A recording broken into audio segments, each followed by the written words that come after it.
Okay, so welcome to another video for Bobby Dunne's Boxing Gym.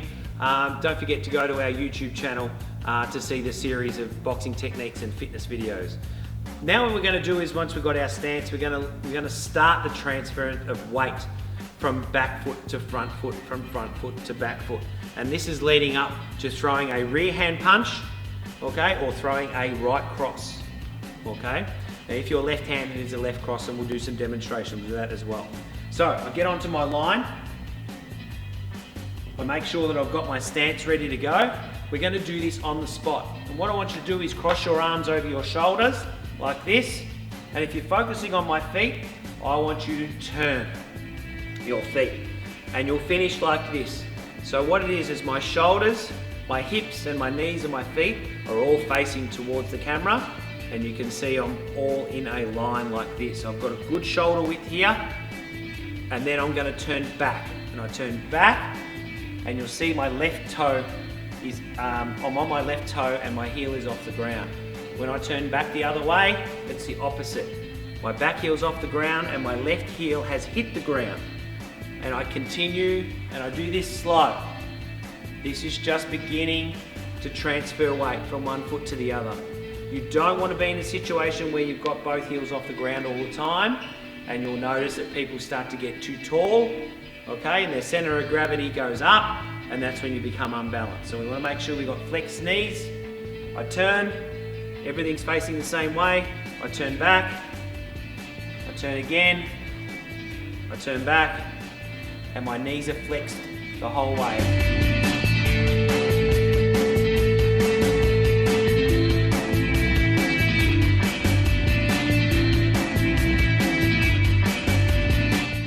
Okay, so now we've transferred weight. Just be reminded of the common mistakes, and that is people straightening their legs and getting too tall, having both heels off the ground. If you find you're unbalanced, one heel must be on the ground at one time. Also, if you look at my back foot, I turn and I'm on the ball of my foot.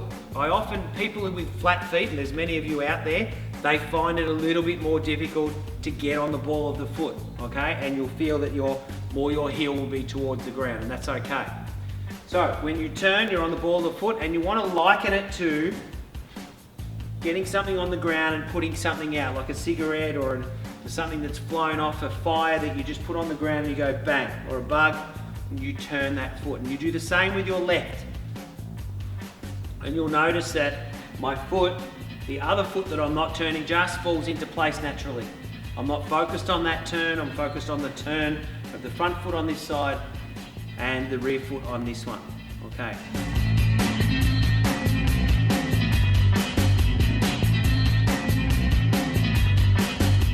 Alright, so now I was focusing on the structure and what your feet were doing. Now we've got to combine, as we know we did with the jab, combining the structure up here and your hands with what your feet are doing, okay? So Tommy's going to throw the rear hand or the cross, and we're going to stop him there. And I'm going to show some reference points to you. You notice the back of the hand is up on the ceiling. Again, he can rotate that a little bit more if he wanted to, okay? You know that your hand is in line with your shoulder, the shoulder's in line with your hip, your knee, and your foot. This side here, this hand goes up and must stay up. In fact, I often ask my boxers to have their hand out ready for a hook punch or an uppercut, so they've got a little bit of freedom rather than have to pull this out and throw this, but we can talk about that later, okay? So his left foot, again, shoulder, knee, hip and foot is all facing the same way, and you'll notice in particular his head is in the middle, okay? His head has moved with the punch, so he's moved outside of the punch. He hasn't followed the punch with his chin. And that's not what we don't want. So that would look like this, okay? And that means he's moving his head independent of his body. All right, we'll start again. So as he rotates, stop. And always freeze on that point and check your points. Again, you want a straight arm. It doesn't matter if your arm is a little bit flexed like this, okay? Rather than trying to overdo it and hyperextend your elbow. So you can have a flexed arm just slightly, and he checks his reference points and that his chin is in the middle of his chest and follow it. We'll do it again, Tommy. Turn, and he locks that point.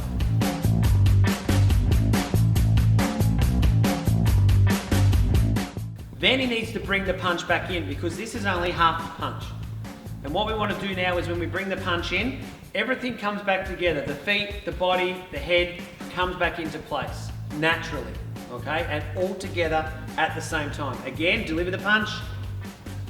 Now bounce it back into position. Deliver, bounce back.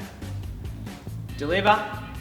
And what I don't like to see too much of is if someone now starts to bring their hand in and shape up from there when they're still in the cross position like that. Now there are situations where that can occur, but good practice would be that once the punch is out, it comes all back in together and it makes the punch very snappy and bounce back into position. Do it again, Tommy. Another reference point here is that with this punch, when it delivers on this line, it comes back on the same line. Deliver, he doesn't do this, retract, and it doesn't do a circle. So you don't want that loop at the end. You want to make sure the punch goes up and down, and the jab is exactly the same. You cross there again, come back, cross, come back.